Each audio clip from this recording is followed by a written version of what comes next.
الحمد لأهله والصلاة على أهلها اما بعد. محترم و عزتمنو مسلمانانو ورونو، د روژې مبارکې میاشت ده. د الله جل جلاله په لکونو واره شکر دی چې الله جل جلاله موږ د روژې مبارکې میاشت ته راورسوله او دغه میاشت یې زموږ په نصیب کړل. الحمدلله چې دا زموږ په نصیب سوله او موږ په دغه میاشت کې داخله سو. نو محترم و عزتمنو، د دې میاشتې چې الله موږ ته را نصیب کړله چې دا یو ډیر عظیم نعمت دی، نو د دې شکر د ادا کولو په تور باندې تاسې راسئ زموږ سره د دا روژې فضایل، دا روژه به څنګه نیسو، په کومه طریقه به په دې روژه کې وخت تېروو، دا ښه په غور سره اورو چې د روژې د ګټو څخه موږ استفاده وکړو او کوم تاوانونه او ضررونه دي د هغه څخه ځان بچ کړو.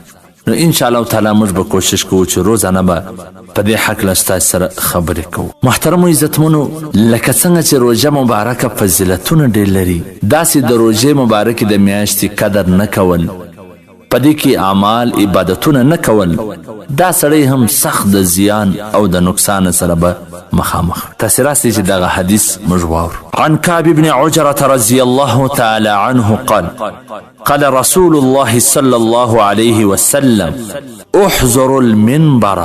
حضرت كعب بن عجرة رضي الله تعالى فرمایي چې نبی علیه الصلاة والسلام موږ ته وفرمایله چې منبر ته را نږدې سي، منبر ته را حاضره سي. فحضرنا، بس موږ ور حاضره سول، یعنې ور نږدې سوله. فلما ارتقى درجة قال آمين، فلما ارتقى درجة الثانية قال آمين، فلما ارتقى الدرجة الثالثة قال آمين. نبی علیه الصلاة والسلام چې کله د منبر اول جنې ته وخاتی نو وفرمایل چې آمین، کله چې دویم جنې ته وخاتی نو بیا وفرمایل چې آمین، کله چې دریم جنې ته وخاتی نو بیا وفرمایل چې آمین. فلما نزل، کله چې راکښته سو، قلنا، موږ ورته وویل یا رسول الله صلی الله علیه وسلم لقد سمعنا منك اليوم شيئا ما كنا نسمعه. نو موږ ورته وفرمایل چې یا رسول الله صلی الله علیه وسلم نن خو مې ستاسې داسې څه واورېدله چې د دې څه مخکې موږ ستاسې نو واورېدلې. قال، نبی علیه الصلاة والسلام وفرمایل ان جبریل عرض لی، جبرائیل علیه الصلاة والسلام ما ته دا عرض وکړ. فقال بعد من ادرک رمضان فلم یغفر له. قلت آمین.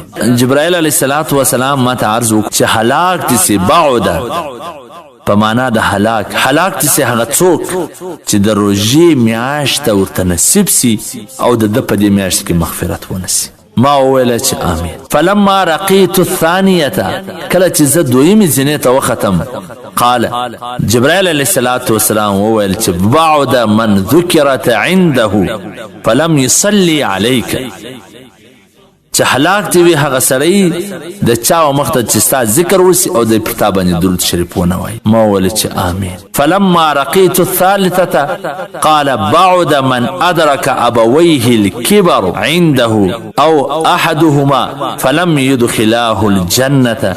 قلت آمین. جبرائیل علیه الصلاة والسلام فرمایي چې هلاک چې هغه څوک چې مور او پلار دواړه یا د دواړو څخه یو د سپېژنتوب په حالات کې ومندي، یعنی وی ژوندی وي او هغه دی جنت ته داخله نه کړي، یعنی دی د هغه دومره خدمت ونه کړي چې جنت ته ولاړ سي، نو دا دی هلاک سي.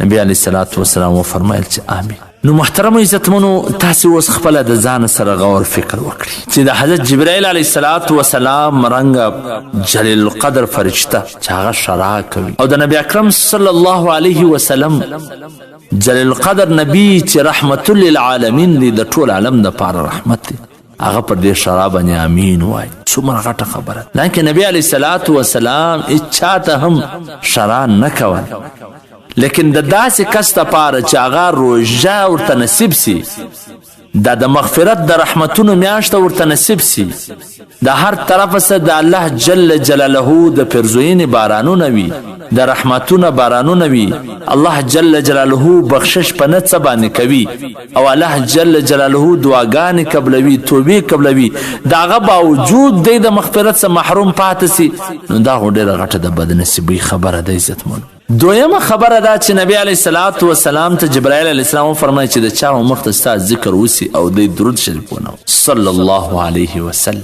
په دې روژه کې باید د درود شریف اهتمام هم زیات وي، خاص کر چې د نبی علیه الصلاة وسلام نوم واورئ بیا خو بیخي درود شریف به ضرور وایي. درېیمه په دې میاشته کې د خپل مور و پلار ډېر قدر او احترام کول، ځکه هغه سپین ږیري دي د روژې د نیولو توان نه لري خو بیا هم روژه یې نیولې ده، نو چې څومره د دې خدمت په نورو میاشتو کې کوي د هغه څه به زیات په دغه میاشته کې کوي چې د هغه د وجې څه تاسې جنت ته داخله سي.